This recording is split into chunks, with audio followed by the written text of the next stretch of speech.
Assalamualaikum warahmatullahi wabarakatuh. Perkenalkan, nama saya Eva Fajria. Saya merupakan mahasiswi dari Universitas Pakuan, Program Studi Pendidikan Bahasa dan Sastra Indonesia dengan NPM 03211811111 kelas 6C. Pada kesempatan kali ini, saya akan memaparkan rencana pelaksanaan pembelajaran yang telah saya susun untuk memenuhi tugas akhir pada mata kuliah PPBI yang diampu oleh Ibu Siti Hodijah, MPD. Berikut ini kita akan masuk pada pengertian RPP. RPP adalah pegangan seorang guru dalam mengajar di dalam kelas. RPP dibuat oleh guru untuk membantunya dalam mengajar agar sesuai dengan standar kompetensi dan kompetensi dasar. Komponen yang terdapat pada RPP yang pertama ada identitas sekolah, kemudian ada mata pelajaran, selanjutnya ada semester atau kelas, selanjutnya ada alokasi waktu, kemudian terdapat kompetensi inti, kompetensi dasar, IPK, tujuan pembelajaran. Selanjutnya komponen RPP yaitu sumber belajar, kegiatan pembelajaran berupa strategi, model, metode, dan pendekatan pembelajaran. Media, alat, dan bahan yang digunakan selama proses pembelajaran. Dan yang terakhir ada kegiatan evaluasi.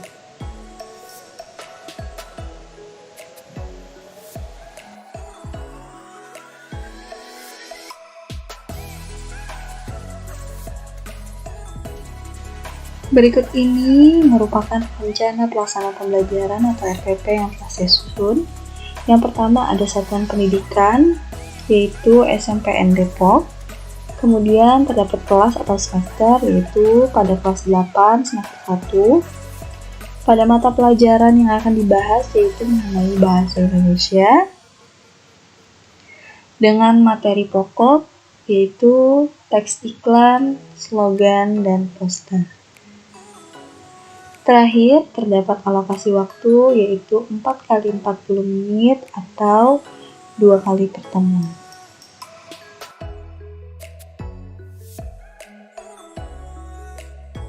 Selanjutnya, terdapat kompetensi inti. Yang pertama, menghargai dan menghayati ajaran agama yang dianutnya.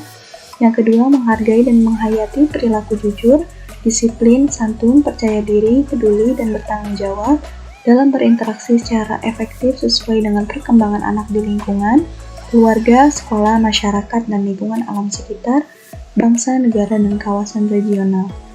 Yang ketiga, memahami pengetahuan faktual, konseptual, dan prosedural berdasarkan rasa ingin tahunya tentang ilmu pengetahuan, teknologi, seni, budaya, terkait fenomena dan kejadian tampak mata. Dan yang terakhir, mencoba dan menyajikan dan menalar dalam ranah konkret menggunakan, menguraikan, merangkai, memodifikasi, dan membuat, dan ranah abstrak menulis, membaca, menghitung, menggambar, dan mengarang sesuai dengan yang dipelajari di sekolah dan sumber lain yang sama dalam sudut pandang atau teori.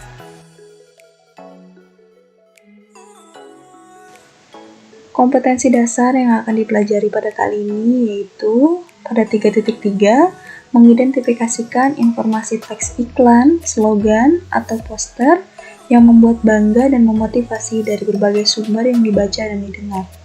Kemudian pada kompetensi dasar yang kedua, 4.3 menyimpulkan isi iklan, slogan, atau poster, membanggakan dan memotivasi dari berbagai sumber. Terdapat indikator pencapaian kompetensi. Yang pertama, memahami pengertian teks iklan, slogan, dan poster. Yang kedua, mengidentifikasi isi dan unsur-unsur yang terdapat pada iklan, slogan, dan poster. Yang ketiga, membedakan unsur-unsur iklan, slogan, dan poster. Pada indikator pencapaian kompetensi keterampilan, yaitu menyimpulkan isi iklan, slogan, atau poster. Dan terakhir, mempresentasikan isi teks iklan, slogan, atau poster. Selanjutnya, terdapat tujuan pembelajaran. Pada tujuan pembelajaran ini, setelah mengikuti pembelajaran, peserta didik diharapkan dapat yang pertama memahami pengertian teks iklan, slogan, poster, kemudian yang kedua mengidentifikasi isi dan unsur-unsur yang terdapat pada iklan, slogan, atau poster. Yang ketiga, membedakan unsur-unsur iklan, slogan, dan poster. Yang keempat, menyimpulkan isi iklan, slogan, ataupun poster. Dan yang terakhir, mempresentasikan isi teks iklan, slogan, atau poster. Materi pembelajaran yang akan dibahas, yang pertama, pengertian dan teks iklan, slogan, atau poster. Yang kedua, terdapat unsur-unsur teks iklan, slogan, poster. Yang ketiga, penyimpulan maksud suatu iklan. Dan yang terakhir, menceritakan kembali teks iklan. Baik, pada kegiatan pembelajaran kali ini, pendekatan yang digunakan yaitu pendekatan saintifik. Merupakan suatu proses pembelajaran yang dirancang supaya peserta didik secara aktif mengkonstruk konsep, hukum, atau prinsip melalui kegiatan mengamati, merumuskan masalah, mengajukan atau merumuskan hipotesis, mengumpulkan data dengan berbagai teknik, menganalisis data, menarik kesimpulan, dan yang terakhir mengkomunikasikan. Strategi yang digunakan pada kegiatan pembelajaran kali ini yaitu strategi kooperatif. Strategi kooperatif merupakan suatu strategi dalam proses pembelajaran yang membutuhkan partisipasi dan kerjasama dalam kelompok. Dengan kerjasama, dapat meningkatkan cara kerja peserta didik menuju lebih baik dan memupuk sikap tolong-menolong dalam beberapa perilaku sosial. Model pembelajaran yang digunakan yaitu ada dua, yang pertama discovery learning, yang kedua example non-example. Model pembelajaran discovery learning yaitu model pembelajaran penemuan, yakni memahami konsep, arti, dan hubungan melalui proses intuitif untuk akhirnya sampai kepada suatu kesimpulan. Discovery dilakukan melalui observasi, klasifikasi, pengukuran, prediksi, penentuan, dan inferensi. Kemudian terdapat model example dan example. Model pembelajaran ini merupakan model pembelajaran inovatif yang dapat diterapkan kepada siswa. Penerapan model ini dimulai dengan siswa menganalisis contoh-contoh berupa gambar yang sesuai dengan kompetensi dasar. Kemudian siswa mempresentasikan hasil diskusinya. Metode pembelajaran yang digunakan yaitu yang pertama terdapat permainan atau stimulasi, kemudian ada penugasan, selanjutnya terdapat juga kegiatan diskusi, dan yang terakhir adalah kegiatan tanggung jawab.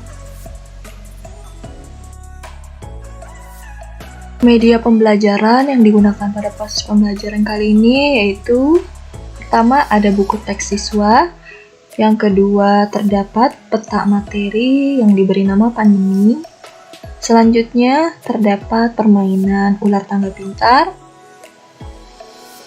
terdapat juga jenis-jenis teks iklan, slogan, dan poster, dan yang terakhir ada papan martabak.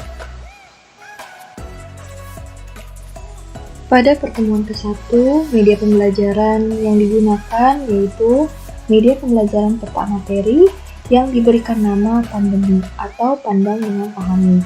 Peta materi ini berisikan materi mengenai teks iklan, slogan, dan poster, juga terdapat pengertian, jenis-jenis, persamaan, perbedaan, dan fungsi.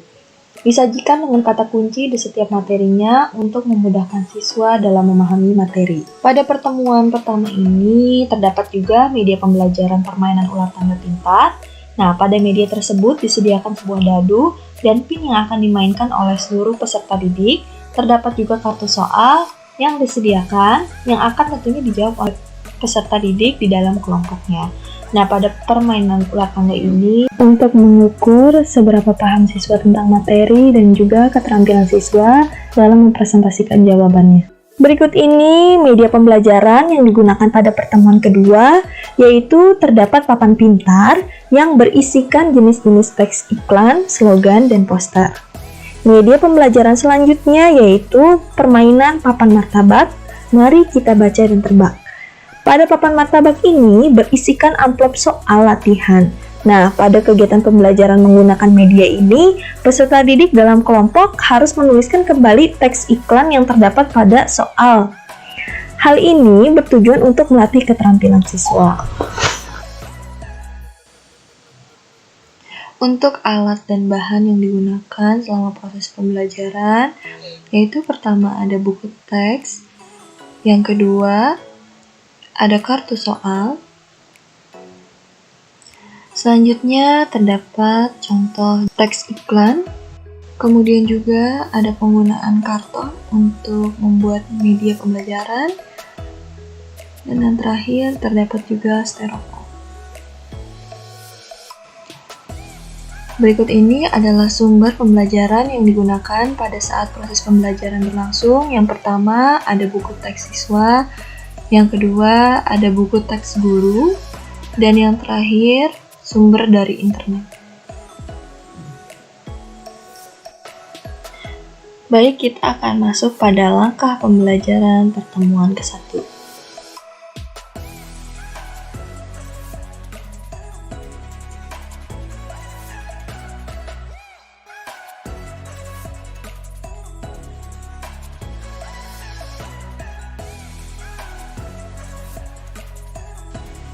Baik, kita akan masuk pada langkah-langkah atau tahapan kegiatan pembelajaran.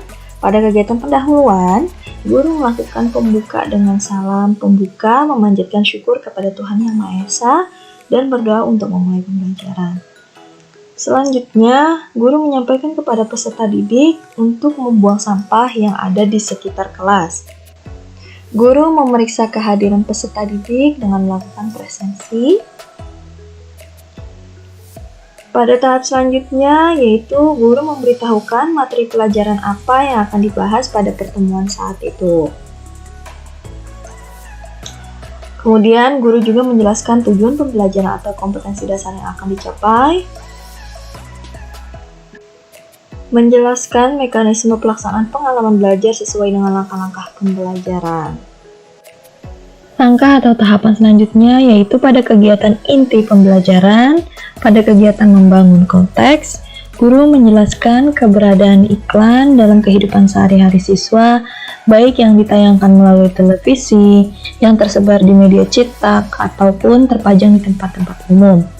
Guru memberikan pertanyaan kepada peserta didik berdasarkan pengalaman berkenaan dengan iklan-iklan yang dikenalinya dalam kehidupan mereka sehari-hari. Guru memberikan media pembelajaran berupa materi teks iklan, slogan, dan poster yang diberi nama pandemi dan permainan ular tangga pintar.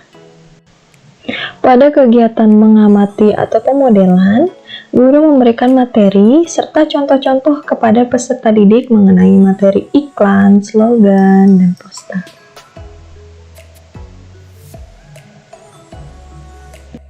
Selanjutnya, guru juga meminta kepada peserta didik untuk mencermati media peta materi pandemi yang berisi materi serta contoh, khususnya berkenaan dengan unsur-unsur pembentukannya.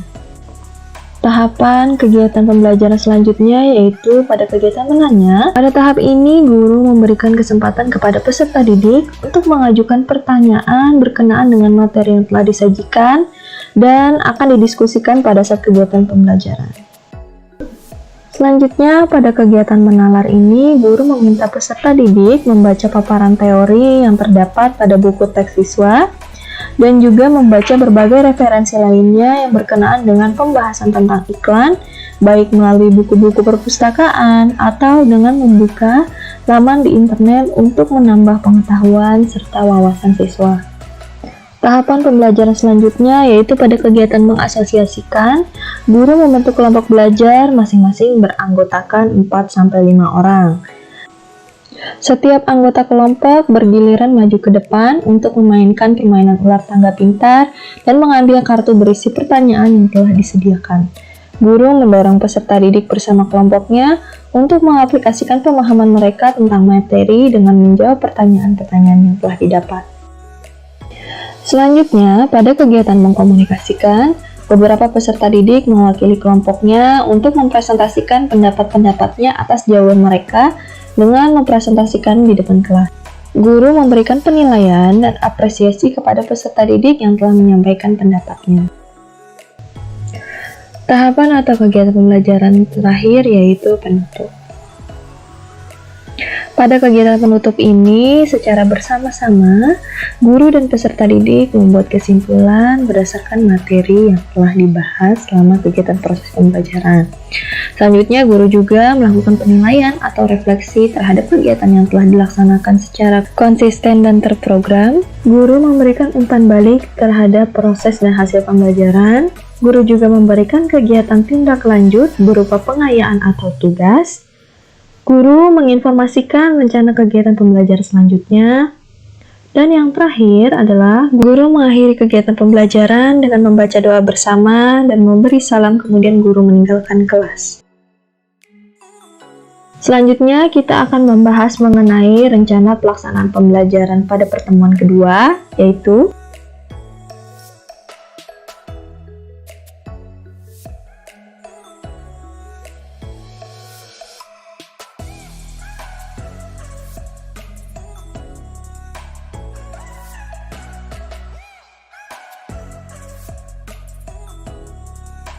pada kegiatan pendahuluan, guru melakukan pembuka dengan salam pembuka, memanjatkan syukur kepada Tuhan Yang Maha Esa, dan berdoa untuk memulai pembelajaran.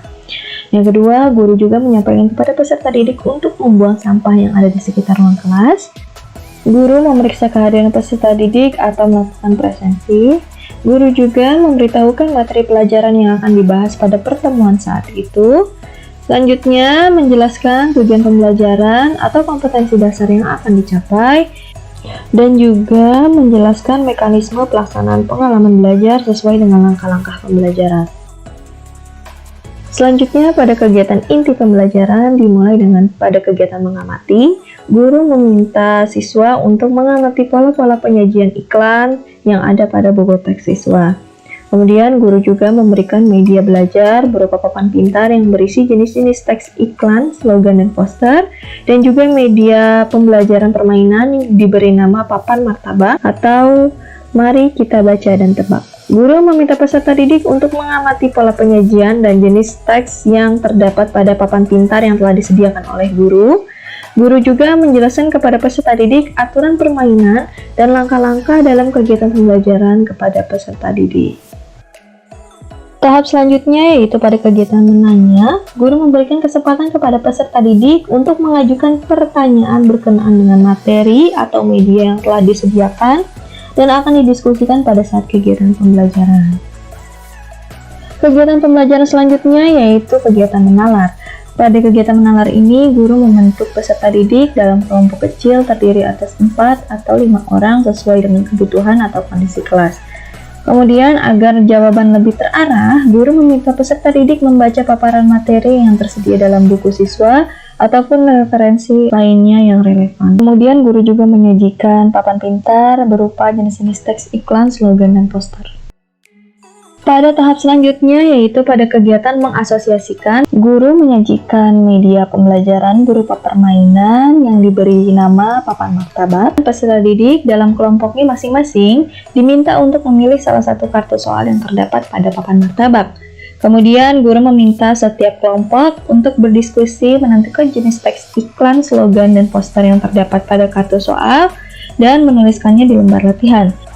Selanjutnya, peserta didik diminta untuk menuliskan kembali dengan menjelaskan isi iklan, slogan, dan poster tersebut dengan bahasanya sendiri. Selanjutnya, pada kegiatan mengkomunikasikan, guru meminta kepada setiap kelompok untuk membacakan hasil teks iklan yang telah ditulis berdasarkan hasil diskusi masing-masing kelompok. Bersamaan dengan itu, siswa dari kelompok lainnya memberikan penilaian. Pada kegiatan penutup atau akhir pembelajaran, secara bersama-sama guru dan peserta didik membuat kesimpulan berdasarkan materi yang telah dibahas.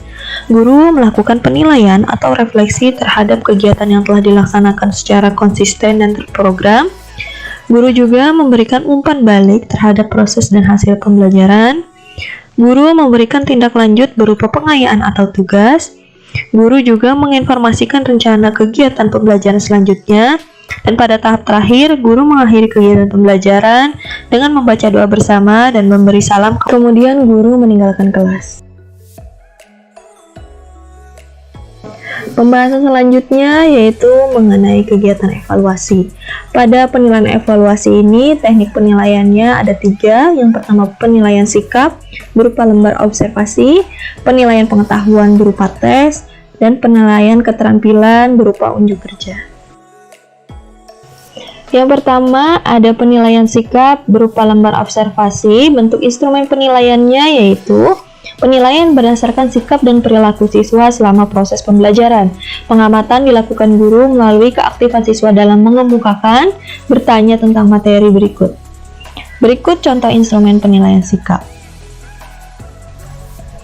Pada teknik evaluasi mengenai pengetahuan, evaluasi yang dilakukan meliputi jenis tes yaitu tertulis, bentuk tesnya yaitu uraian. Indikator soalnya disajikan teks iklan, slogan, dan poster. Selanjutnya peserta didik diminta untuk berdiskusi hal-hal berikut. Yang pertama, jelaskan apa yang dimaksud dengan teks iklan, slogan, dan poster. Yang kedua, apakah tujuan penulisan teks iklan? Yang ketiga, sebutkan dan jelaskan unsur-unsur teks iklan. Yang keempat, identifikasilah tujuan, jenis, dan unsur teks iklan tersebut. Dan yang terakhir, simpulkan teks iklan yang telah disediakan serta tulis kembali menggunakan bahasamu sendiri.